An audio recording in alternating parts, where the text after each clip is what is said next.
This is from Marco Jebe. It's illiteracy and lack of awareness are major challenges on the African continent. Are we thinking on curriculum or educational programs to create awareness? Another variable is poverty. People think more on feeding and meeting basic needs instead of concern on plastic. Well, yeah. So any response to this? LK, Gideon, and Barry?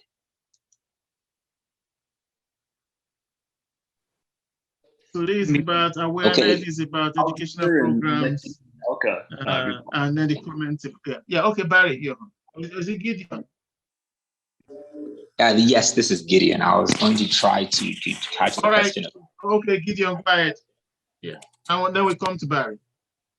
Okay, the question of poverty, yes, you can find the people on the African continent are more concerned about, making it, having something to eat than they are in recycling.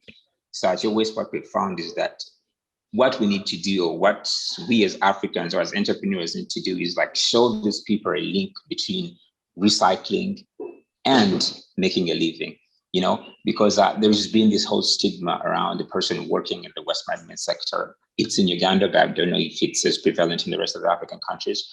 In Uganda, the people that scavenge this waste to find this plastic and recyclables are usually called something called kaloli, which loosely translates into a scavenger bag called the Maragusta. And it's a shame because it's these people that are trying to, make a business, make a living out of this plastic. So I think what we could do as entrepreneurs and as, regulators in the African continent is trying to show that link, like sensitize those people, show them that you can make a living out of recycling. You can make a career out of being a recycler.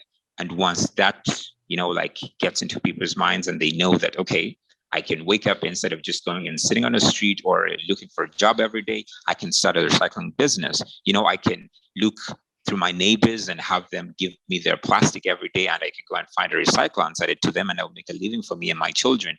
And that is where technology comes in. If there are technologies like your waste, where this person that has a phone that they're not even using, they can know that, okay, I want their waste to be recycled, so let me go and pick it and sell it.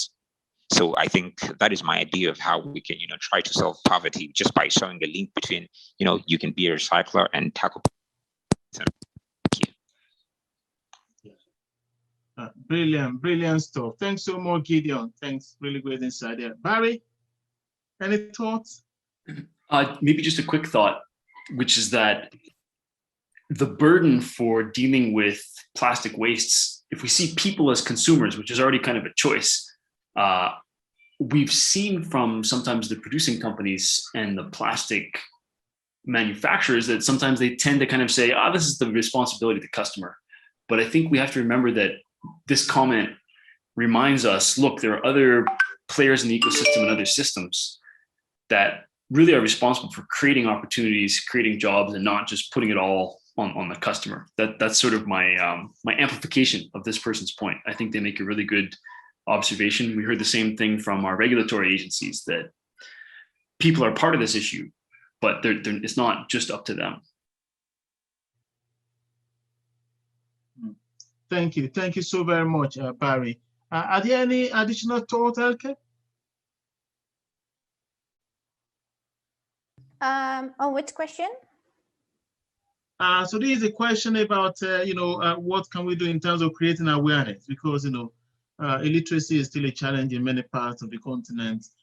So how can we raise awareness?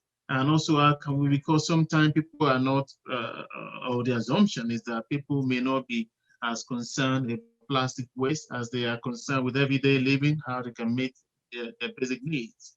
So how can we try to, educate and raise awareness and maybe change the mindset of people, as well to recognize the link between, plastic waste and livelihoods. Yeah, go ahead. I think it also comes to be what Barry and also the other speaker said. If you can, for instance, you can prove that circular economy, for instance, is contributing to economic growth and income, I also think that would really benefit the people, and that also could help them to create more awareness. So if they see it more as a business solution, they also could be more motivated. I think nowadays, if you look, for instance, in Rwanda, people that were, for instance, working in informal waste recycling, I think there's like a kind of stigma around it that it's not always a good thing to be to do that activity.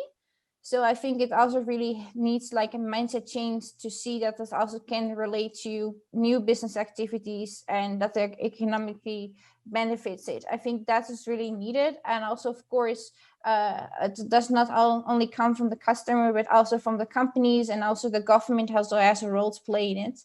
And also, if you think about community level, I think, for instance, here in Rwanda, there's quite a strong emphasis also in the community. So I think also from the government, there is possible to community message through the communities in the way how, for instance, Rwanda is organized. So I think also in that sense, it's just the people itself, it's the companies, it should be more like a holistic approach, in my opinion. Thank you so very much for that. We have one more. We can take one more question at this point, and then later on in the session, hopefully we have more opportunity for a few. So this is Andrew Bounds. Awareness and data are still vital components, but are slow burners. It must come with planned investment into tangible solutions. How can we ensure that investment is targeted into solution-based practices? And then there's another one. Let me just read the second question from Lizzie Banda. The problem is we are working in isolation. We need a platform to work together. I've been coordinating the Point Gem Waste Sorting project. Let us be more intentional for research among universities. This is Lizzie Banda from Zambia. Okay, can I just do something different? This is the last comment of this session. And allow Lizzie and Andrew 60 seconds each, max 60 seconds each to speak live. Okay, so Lizzie, do you want to go first? Please, the tech guys, can you allow Lizzie to talk? 60 seconds, please. Keep to that. And then Andrew Bounds, and then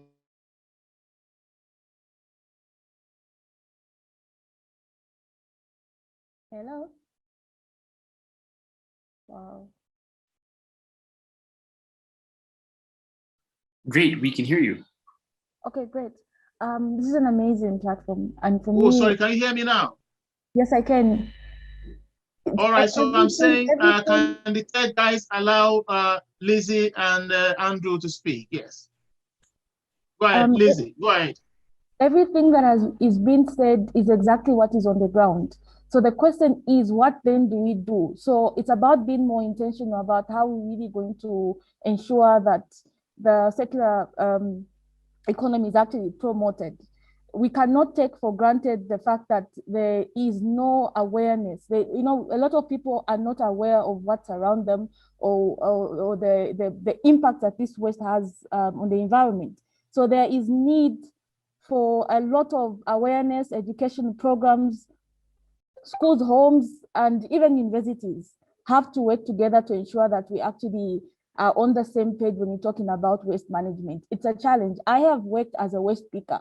So when I speak from my experience. Sometimes you ask yourself, why aren't the systems working? The systems are there, but they're just not functioning as they should. We've talked about the EPR. We have things that points that are just on paper, we're not implementing, yet they could have a huge impact if only we could actually implement them in the way that they should.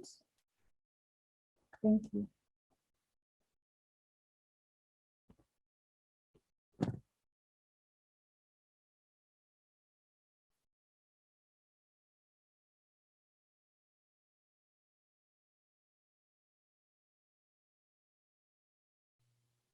Right. Sorry, can you hear me, everyone? Yeah. Right. Okay. Do we have Andrew for one final comment before we end the session?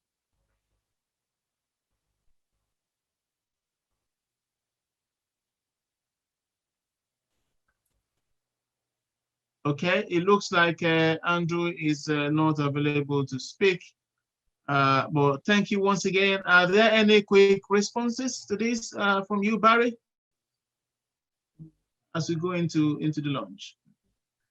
I think that investment question was hard, but I suspect that what investors will tell us is that they just want to see the business case and the well-measured KPIs, and that will attract the investment. If you talk about private investment, if you talk about the public investment, it seems like a challenging thing.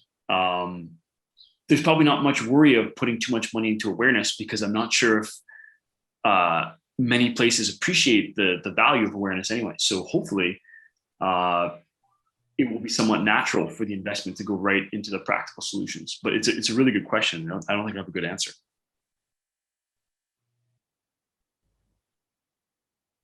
I see Andrew is now available to speak. Maybe we can try activating him again. Yeah. Okay. Yeah. A very quick one, Andrew. 60 seconds only.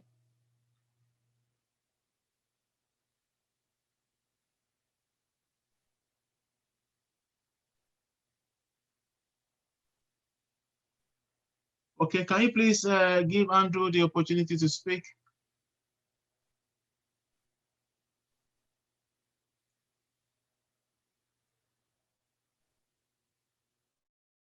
All right, so there will be opportunities for other members of the audience as well. Hello, Okay, I think I'm there now. Yeah, a quick one, a quick comment from you, Andrew, before we end the session. Sure. So just to say that I think awareness and data are very needed and vital things.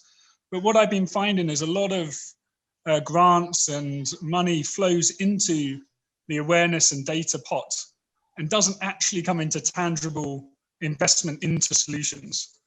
And what we're finding is that we can spread as much awareness and go into schools and teach, but unless there is actual avenues for people to access recycling or other methods of in this solid waste management, then the awareness will run dry. People will have it in their heads, but it will gradually, unless they can act on it, will not sustain in the impact we have. So my concern is that for instance, we didn't need to know how much plastic was coming into Uganda to get started. We could see it all around us. So although that data will help us in knowing our impact, but we were able to just get started off seeing the problem directly on the roadside being burnt. So my debate would be that we can spread a lot of awareness and we can collect a lot of data, but we need to ensure that there is a good pot going into that innovation and into those practical solutions, especially ones that are proven to work, to expand them and grow. So then we actually stop the flow of plastic into the oceans on the land. Thank you so very much for those comments and insights, Andrew, and very rightly so. We need to do awareness, but this also has to be driven by evidence, by data. And we keep the debate and discussion going. Thank you everyone for sticking around with us for this really interesting conversation. We are now going to take a break, a lunch break, which we are going to converge again on the platform by 1 o'clock. But in between these, we are going to be open so this is going to be networking and lunch at the same time. So it's an opportunity to network, to keep the chat going, for example, in the chat session. And also there will be some video clips shown on the screen. Like just rightly as Andrew has mentioned about data, again, we have a data exercise ongoing, which is really important. We have a survey. So the link to the survey is going to be posted on the chat. Please help us, to drive this process forward by offering your insights and views. It won't take you more than 10 minutes to complete the survey. And we really appreciate if you do that. But yeah, so once again, thank you so very much to our panelists from Western Africa. So we have had from Funto, Olufunto Borofis from Abuja. We have also had from Mazi from Recycle Point. And then over there to Southern Africa, Amasi Ukono, who is the founder of Recycle Point. And then we've also had from Dr. Sema Lendevo from University of Namibia, from Florence Amadila, who is the founder of Epupa, and Lewis Kloppers of Recycle Labs in Namibia, both of them from Namibia, and Chifungo Zemaka, who is the co-founder of Recycle Port in Zambia. And finally, over here at Eastern Africa, we've had our excellent colleague, Dr. Barry Rowan, who is with the Kigali Collaborative Research Center. Also, Gideon Rupungo, who is doing some great stuff with Your Waste. And of course, with LK Nijma, who is the founder of Circular Africa. Thank you so much, very much, everyone, all of you speakers, for this really exciting and interesting presentation.